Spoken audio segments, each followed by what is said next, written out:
Орусияга карата санкция колдонгон өлкөлөрдөн импорттолгон айыл чарба продукцияларын Орусиянын аймагына 1 жылга чейин киргизбөө жарлыгына Орусиянын президенти кол койду. Көп өтпөй Орусиянын айыл чарба министри бул продукциялардын ордун башка өлкөлөрдөн жашылча, мөмө жемиш, эт сыяктуу тамак аш азыктарын сатып алып, ордун толтурабыз деп жар салды.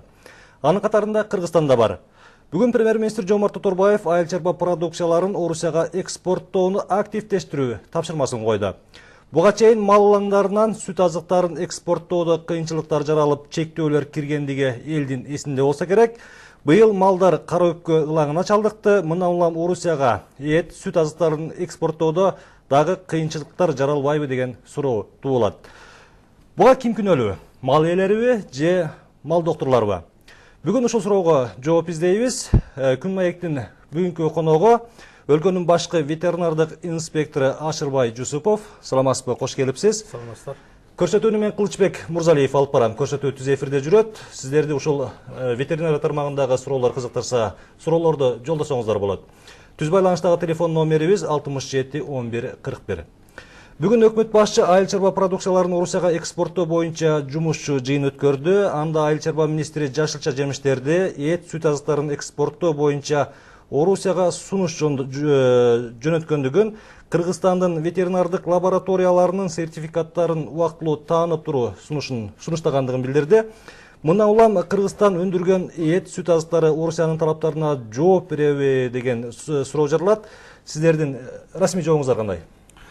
Чындыгында бүгүн премьер-министрибиз аябай актуалдуу маселени көтөрүп атат. Себеп дегенде бул дагы элдин талабы, бүгүнкү учурдун талабы деп койсок болот. Өзүңүздөр белгилүү, ушу акыркы жылдарда биздин Кыргызстандан ушу экспорт маселеси аябай мындай суроо туудуруп келген. Ошого карабастан биз мына 2 жылдан бери Кыргызстандагы эпизоотиялык абалдын туруктуулугунун эсебинен бүгүнкү күндө 7 сүт өндүрүүчү предприятиябыз Казак Республикасына таможенный союзга ошо өздөрүнүн продукциясын берип келатат. Андан тышкары дагы буга кошумча 4 сүт өндүрүүчүлөрдү таможенный бажы мамлекеттерине келип инспектировать этип кеткен. Андан тышкары дагы ошол бажы мамлекеттеринин инспекторлору келип туруп 5 эт өндүрүүчү багытындагы биздин мекемелерди инспектировать этип кетти. Андан тышкары дагы мына бүгүнкү премьер-министрибиз көтөрүлгөн маселе актуалдуу деп ойлойбуз. Ошо бүгүнкү күндө бизге тапшырма берилди. Ошо сүт багытында, эт багытында ошондой эле жанагы обошторду дагы биз ошо коңшулаш союз, баш союзуна беришибиз керек. Биз бүгүн үстүндө иштеп атабыз. Эмнеге ушул Кыргызстанда өндүрүлгөн эт, сүт азыктары толугу менен жок эле дегенде кошуна өлкөлөргө экспорттолбой жатат? Буга эмне тоскоолдуктар бар? Себеп дегенде өзүңүздөргө белгилүү 2007 жылы, андан кийин 2012 жылдары биздин Кыргызстандагы эпизоотиялык абалдын туруксуздугунун эсебинен ошол Казакстан мамлекет тарабынан, андан тышкары дагы Россия мамлекет тарабынан биздин чек арабыз бир жактуу жабылган. Бирок мына биздин инспекция тарабынан, биздин ветеринардык адистердин айыл чарба министрлиги тарабынан жүргүзүлгөн иш-чаралардын аркасынан 2013 жылы биз кайра ошол бажы мамлекеттерине өзүбүздүн продукциясын бере баштадык. Бүгүнкү күндө дагы биздин үмүтүбүз чоң. Мына өзүңүздөргө белгилүү Россиянын президенти дагы бул боюнча айтты. Бизге мына биздин айыл чарба министрлигине жана биздин инспекцияга тапшырма берилди. Биз бул багытта азыр түз иш алып баратабыз. Ашырбай мырза, азыр телегөрүүчүбүз бар экен, суроосун угуп алсак, анан көрсөтүүбүздү улантабыз. Угуп атабыз сизди, өзүңүздү тааныштырып туруп, сурооңузду берсеңиз болот. Алло. Саламатсызбы? Жалал абадтан Талайбек. Мен бул мал доктурлар тууралуу келечектеги кандай конкретный пландарыңыздар бар? Мисалы, эртеңки күнү кимдер алып барат? Азыркы күндө жаштардын баары эле бул окууга эч ким окубай койбоду. Өзүңүздөрдүн тармагыңыздар өтө начар абалда да азыркы күндө. 10 жылдан кийин, 20 жылдан кийин сиздер пенсияга чыгып кеткенден кийин кимдер алып кетет бул жумуштарды? Рахмат сурооңузга. Актуалдуу суроо болду. Чындыгында ушул убагында, эстерин убагында деп коелу, ветеринария тармагына мал доктурларга кызыккан адамдар көп болчу. Бирок соңку жылдары солгундай түштү. Маселе актуалдуу. Ошондуктан мына былтыры мамлекет тарабыбыздан ушул биздин ветеринария системасында реформа жүргүздү. Биздин бүгүнкү күндө ветеринария кызматы ушул өкмөттүн астындагы инспекция болуп түзүлгөн. бул инспекция бүгүнкү күндө ушул тамак аш коопсуздугуна, малдардын ден соолугуна жана биздин жарандарыбыздын, элдерибиздин тамак аш коопсуздугу менен камсыз кылат. Мен ушу ветеринариялык кызматты начарлап кетти деп айта албайм. Наоборот, ушу биздин СНГ мамлекеттеринин астында биздин мамлекеттин өкмөттүн туура жүргүзгөн саясатынын эсебинен биз бүгүнкү күндө ошо СНГ мамлекеттеринин астында баратабыз. Эми ошонун биздин жанагы адистердин, биздин ветеринар службанын оснащениясы, жанагы жабдыктар менен камсыз болгону, биздин ветеринардык специалисттердин жанагы тажрыйбасы бул башка маселе. Бүгүнкү күндө кадр маселеге кайрылсак, чындыгында акыркы кездерде ветеринарлык кызматка биздин кадрлар келбей калган. Бул себептен буга төмөнгү көйгөйлүү маселелер болгон. Бул жанагы эмгек акынын төмөндүгү, ушул мамлекет тарабынан ушул ветеринарлык кызматка убагында кам көрбөгөндүгүнүн эсебинен болгон. Бүгүнкү күндө мен ойлойм, мына биздин ветеринарлык службага киребиз, иштейбиз деген жарандардын саны көбөйүп атат. Андан тышкары мына биздин азыр жаштар да келип атат. Андан да кошуп кете турган нерсе, мына биздин айыл чарба академиясында быйыл 114 жаш адистерди кабыл алдык. Бул проекттин эсебинен ушул жанагы эң үй бүлөдөгү жакырлардын, ушул кароосуз калган биздин балдардан окуй албай калган, шарты жок ошондой адистерди кабыл алдык. Мына 114 адисти мына биз баштадык. Бекер ошо проекттин эсебинен кирди буюрса. Ушул сиздин айтканыңыздан улам мындай суроо туулуп атат да. Кыргызстан негизи мал жандуу эл да. Кыргызстанда бүгүнкү күндө малдын саны канча? Анан мал доктурлардын саны канча? Эми мына мурдагы историяга токтолуп кетейин. Ушул союз кезинде биздин Кыргызстанда 8 миңден ашык ветеринардык адистер болгон да. Мына бүгүнкү күндө мамлекеттик менчик жок. Малдардын баардыгы жеке менчик болуп кетти. Ашырбай мырза, кечиресиз, азыр телегөрүүчүбүз бар экен, аны кайра улантабыз. Угуп атабыз, сиз сурооңузду берсеңиз болот.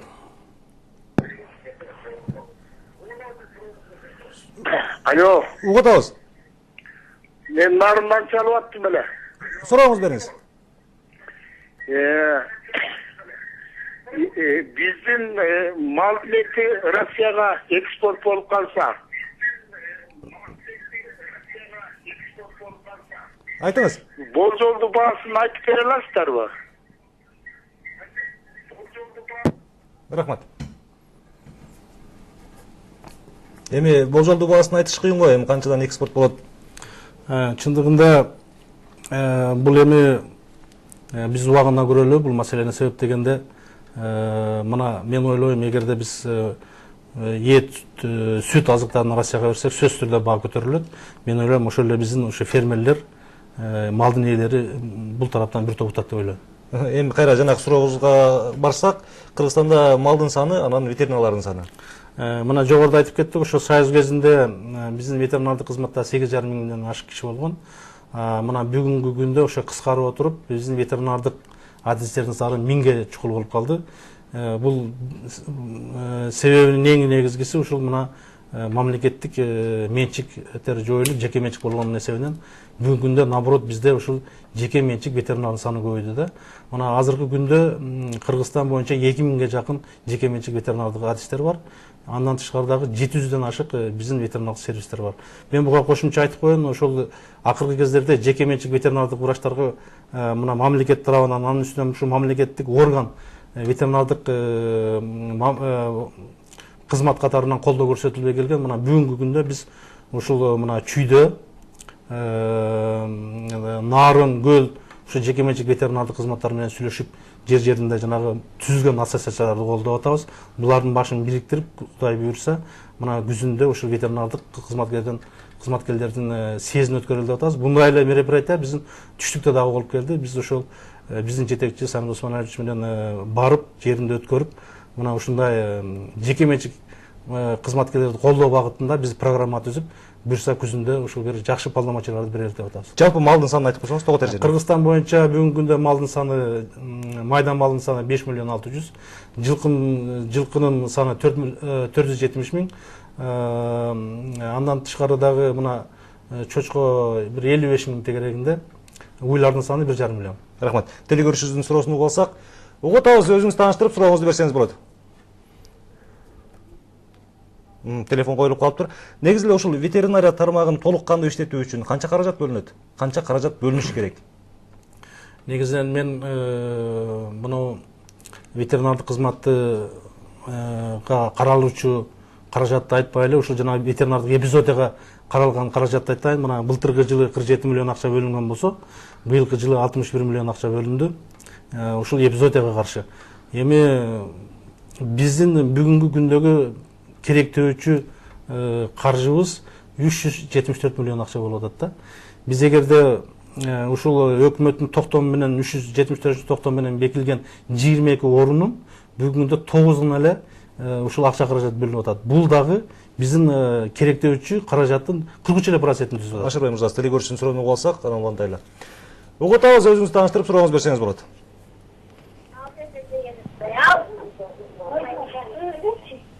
Сурооңузду бериңиз.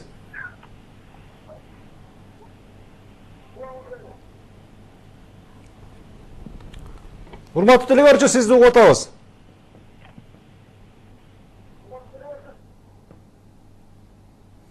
Байланыш жакшы болбой калды окшойт. Сөз улантсак. Ошо каражат жагын айтып атабыз. Мына бүгүнкү күндө бизге стратегиялуу деген мына ушул 9 орууду кармап атабыз. Ошонун дагы мына бүгүнкү күндө 43% алып атабыз да. Биз эми негизинен инспекция тарабынан бир мындай сунуштарды айтып атабыз. Чындыгында республикалык бюджеттен жылдан жылга каражаттын каржылоо азайып атат. Ошондуктан мына бизде мындай учурлар болуп атат. Кээ бир райондордо айыл өкмөттөр өзү инициатива этип, ушул эпизоддорго каршы өз каражаттарынан бөлүп атат да. Мисалы үчүн, Ош областынын Нокот районунда быйыл эпизоддорго каршы 1,5 миллион сом акча бөлүндү. Ошондой эле Жалал Абад областынын Сузак районунда 250 миң сом акча бөлдү. Мына Нарын областында губернаторго рахмат, ушу эпизоддорго каршы жайында 170 миң сом акча бөлдү. Биз ушундай инициативаны колдойт элек, мына өкмөткө сунуш кылдык. Ушу мына келерки 15-жылга жергиликтүү бюджеттен да каралсак, муну жеринде эпизоддорну контролго да жакшы, ана биздин республикалык бюджетке дагы жакшы жардам болор эле. Телекөрүүчүнүн суроосун угуп алсак, угуп атабыз, сурооңузду бериңиз, өзүңүз тааныштырып коюп.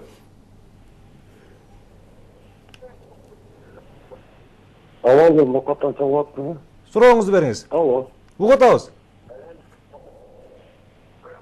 Ветеринарлык, ушул ар бир малдын уколун ветеринарлык, айылдын ветеринарлык врач өзү коебу же өкмөт сена коюп берген? Ошону билем деген. Рахмат. Жанагы неме боюнча, акы боюнча айтып атат окшойт. Ар бир малга акысы канча, анан дарысыны ким алыш керек? Ким алыш керек деген сөз айтып атат. Мына биз айтып атабыз, ошол жана 9 орууга мамлекет тарабынан каржыланат.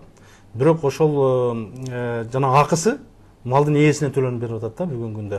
А бирок ошонун баасы ар бир жерде ушу жанагы биздин антимонополиялык саясатка каршы мекеме менен биздин ушул областтык райондук ветврачтар ошонун негизинде бекитип туруп, анан ошол тарифтерди колдонот да. Бир жерде башка эмес, бир жерде окшош эмес. Ар кайсы областта, ар кайсы региондо өзүнүн немесине жараша ошондой тарифтер кабыл алынган. Ар башка. Ар башка. Эгерде мына 9 эле түрүнө каражат бөлүнүп атат деп атпайсызбы? Ушул мал кылаңдарынын башка түрлөрү жайылып кетсе, аларга бөлүнбөй калган каражат кандай болот? Эми бул жерде 22 оруу деп мамлекет тарабынан бекитилген бул өкмөттүн токтому бар. Бирок эң орчундуу деген ошол жанагы 9 орууна гана бүгүн мамлекет каржыланып берип атат. Эгерде сиз айткандай бир ушундай болуп көрбөгөндөй бир эпизоддук акыбал болуп калса, мамлекет тарабынан кошумча акча караланат. Быйыл мына малдардын көпчүлүгү коробка менен ооруду деп жергиликтүү калктар, мал ээлери айтып жүрүшпөйбү? Ушул коробкага негизинен каражат каралган беле? Чындыгында Кыргызстанда быйыл коробка деп айтып атышат, мына көп региондордо болду. Чындыгында бул коробкага биздин мамлекет тарабынан биздин финансирование каралган эмес. Бирок ошого карабастан бул малдардын ээсинин эсебинен болуп атат. Бул эмне себептен чыгып атат бул? Мына мен ушу мал ээлерине, телекөрүүчүлөргө дагы бир мындай ачык айтып коеюн деп атам. Чындыгында бул оору негизинен жанагы аба ырайынын шартынан, тойтун жоктугунан, аба ырайынын каталдыгынан, сууктан, мына эрте жазда өзүңүздөргө белгилүү күн суук болуп кар жаап, мына биздин малдар, козулар кыркылып жайлоого айдалганда ошол жактан барып үшүк алып, ооруп, анан бул дагы вторичный инфекция деп коебуз. Ошол жанагы өпкөлөрдөн жабыркап көп оорулар ооруду да. Буга каршы мына бизден мына Казакстандан, анан мына биздин өзүнүн алтын тамырдан вакциналар алып элдер колдонду. Андан тышкары дагы ооруп калган малдарга, арык малдарга чындыгында бир вакцинация кылганга болбойт. Өзү оору болуп атса, арык болуп атса, вакцинация эффект бербейт да. Көп учурларда ушул биздин фермерлерге ушундай информация жеткен жок. Биз мына жеринде биздин инспекторлор дагы барып түшүндүрүү иштерин жүргүзүп атабыз. Мал арык болсо, ооруп аткан болсо, ага биздин вакцина дагы жардам бербейт. Муну только дарылаш керек. Эгерде биз ооруган малга сайсак, сууга кетирген болобуз да. Ошондуктан биздин инспекция тарабынан, биздин ветеринардык адистер аркылуу жерлерде түшүндүрүү иштерин жүргүзүп атабыз. Рахмат, телегөрүүчүнүн суроосу бар экен. Угуп алсак, өзүңүздү тааныштырып сурооңузду берсеңиз болот.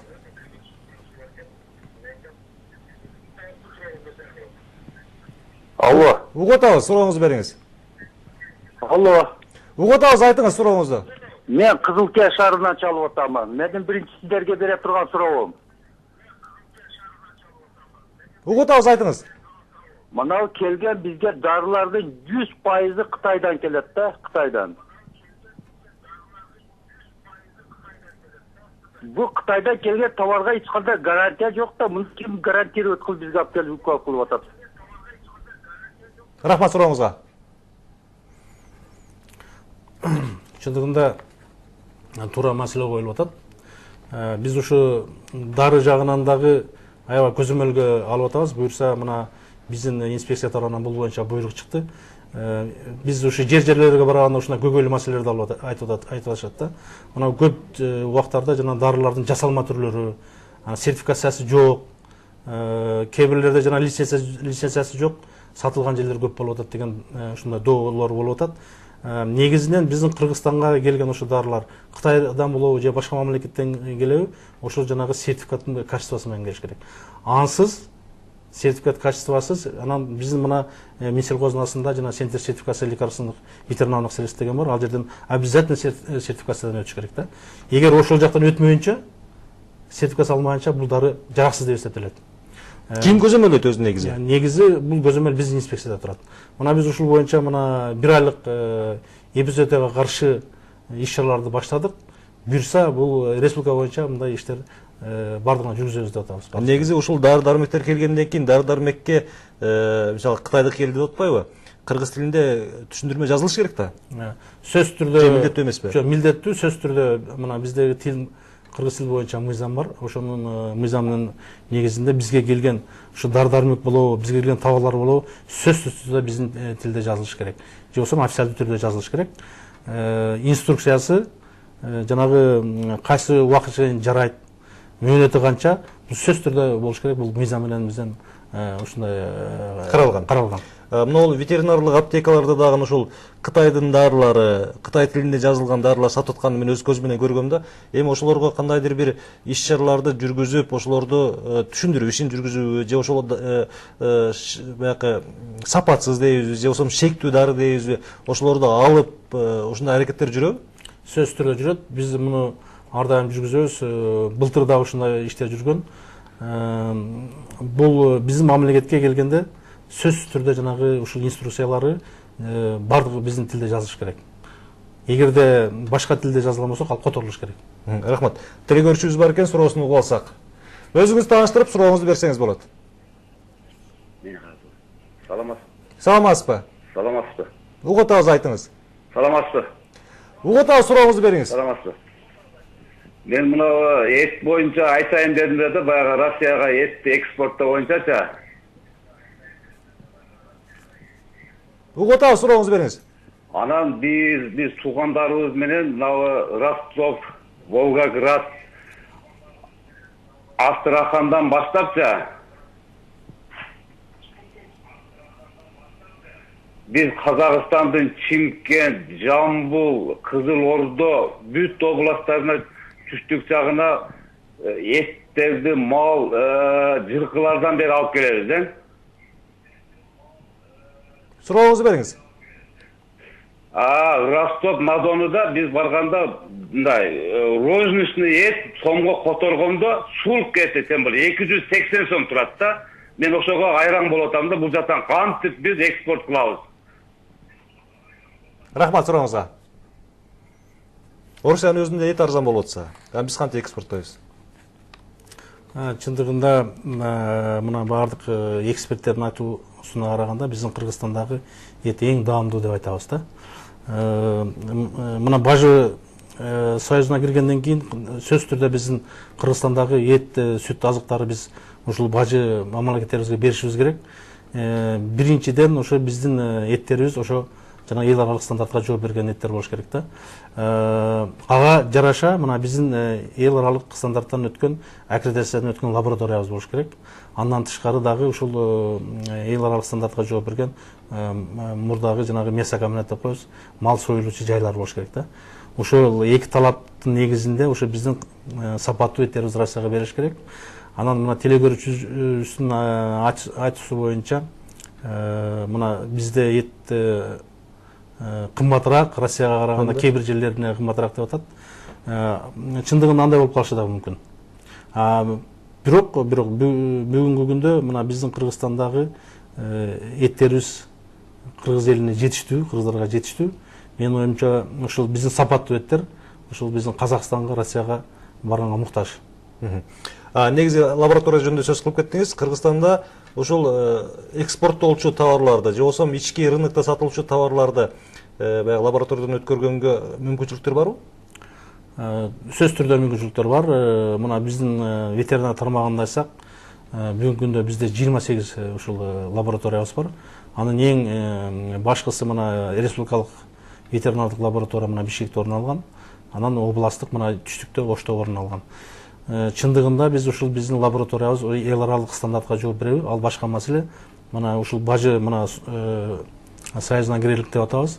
Бүгүнкү күндө биз лабораторияларыбызды эл аралык стандартка туура келген керектүү шаймандар менен камсыздык деп атабыз. Ашырбай мырза, азыр ушул темага кайра кайрылабыз. Аз телекөрүүчүбүз бар экен.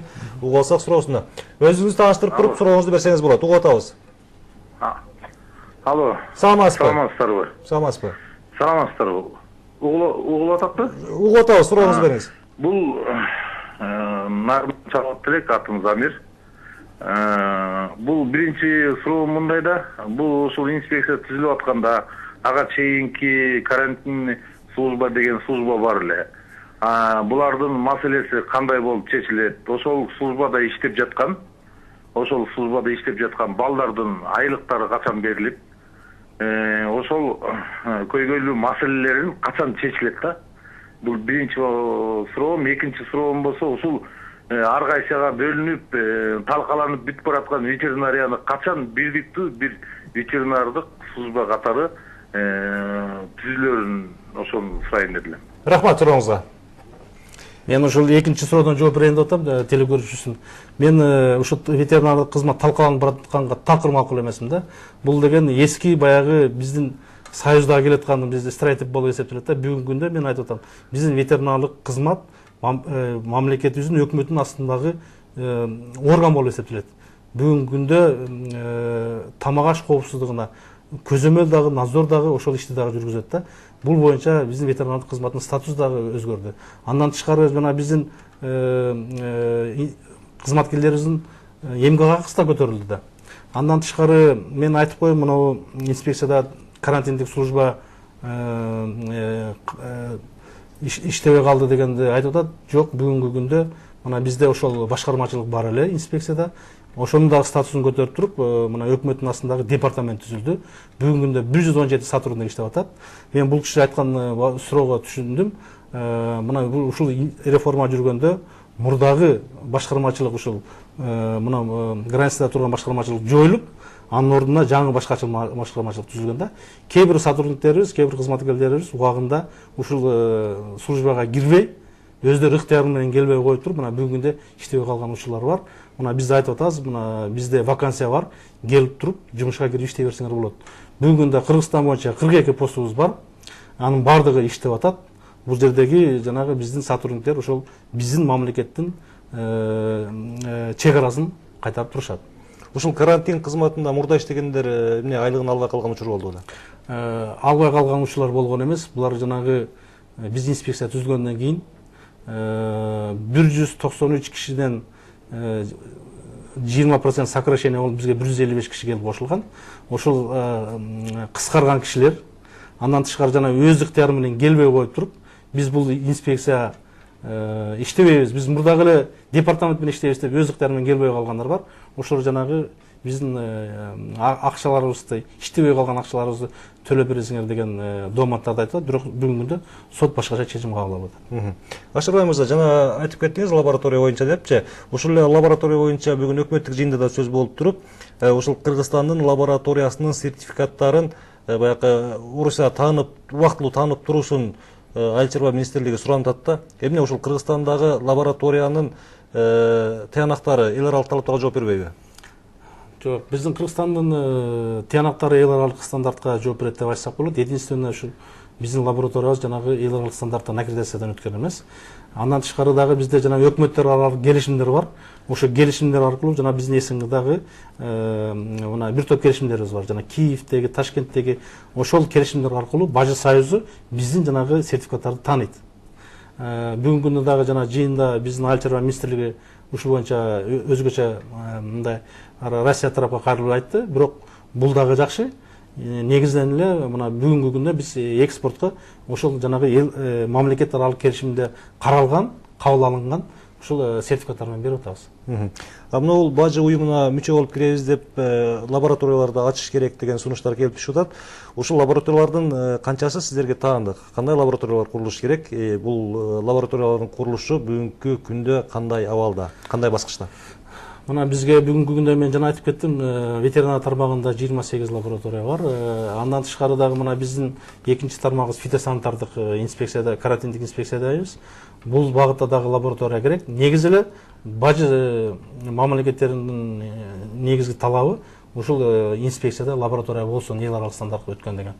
Мына биз ошол бүгүнкү күндө биздин мына Борбордук лабораторияда 2 отделди, вирусология менен тамак аш отделини, мына биздин Минэкономдо ошондой отдел бар. Эл аралык стандартка өткөргөнгө экинчи фазасынан өтүп калдык буюрса. Андан тышкары дагы мына азыр Бажы союзу келип атат. Бул боюнча биздин жана расчетторубузду бергенбиз, финансирование болуп атат бул жака. Себеби ушул 2 лабораторияны өткөрөлүк деп атабыз. Ош үк дагы анан мына центральный лаборатория. Ашырбай мырза, кечиресиз телегөрүшүбүз бар экен, суроосун угуп алып туруп, анан маегибизди улантсак. Жакшы. Угуп атабыз, сиздин сурооңузду берсеңиз болот. Алло. Саламатсызбы? Алло. Угуп атабыз, сурооңузду бериңиз. Алло. Салам алейкумдар. Саламатсызбы? Менин суроом ушу эме боюнча эле, вакцина боюнча. Вакцина боюнча эле. Айтыңыз. Мисалы үчүн Каракөө чечектеп былтыр вакцина сайылган эле да. Ошо вакцина сайылганда, ошо вакцина башка ооруларга, малдын башка ооруларына таасир бербейби дейм да. Рахмат. Мындай биздин адистерибизде, мына биздин коллегаларыбыз деле ушундай эки аңча сөз болуп атат да. Мына бүгүнкү күндө Кыргызстанда пастерлөөсгө окшош мына малдын кыргыны деген ууруда чыгып атат. Муну биздин адистерибиз билбей атат. Биздин инспекторлор дагы буга көңүл бурбайт деп атат да. Бүгүнкү күндө биз ушул жерлерде мына чүйдөн, таластан 100га жакын экспертизаны алып келип тапшырдык. Ушул биздин экспертизалар 100%тен пастерлөөс деп бизге заключение берип атат да. Биз эми официальный орган, лабораторияга ишенебиз. Экинчиден мына башка вакциналар менен аралашканда мындай зыян тийип калбайбы деген сөз айтып атат. Мен жанагы бир эле моментте эки ооруга шектүү деп атабыз. Чындыгында биздин мына коңшулаш мамлекеттерде Тажикстандан, Кытайда малдын кыргыны катталган да. Ошондуктан биз буферный зона деп Кыргызстандагы ошого защита катары ошол буферный зона мына Баткен областыны, андан кийин мына Нарындагы ат башыны Кытайдан буферный зонага биз бүгүнкү күндө ошо малдын кыргыны деп 1 миллиондон ашык ошол малдын кыргыны вакцинациябыз. Ашырбай мырза, келип бергениңиз үчүн рахмат. Көптөгөн суроолорубуз бар эле, убактыбыз соңуна келип жеткендигине байланыштуу ал суроолорду бергенге да жетишпей калдык. Урматтуу телекөрүүчүлөр, кыргыз эли негизинен эле мал жандуу эл келет. Негизги байлыгы да, тапкан кирешеси да ушул малдан түшөт. Андыктан колдогу байлыгыбызды сактап калууга өзүбүздө кызыктар болуп, мал доктурларга дагы ишеним арталы деп коштошкум келип турат. Амандыкта жолугалы. Рахмат, саламат болуңуздар.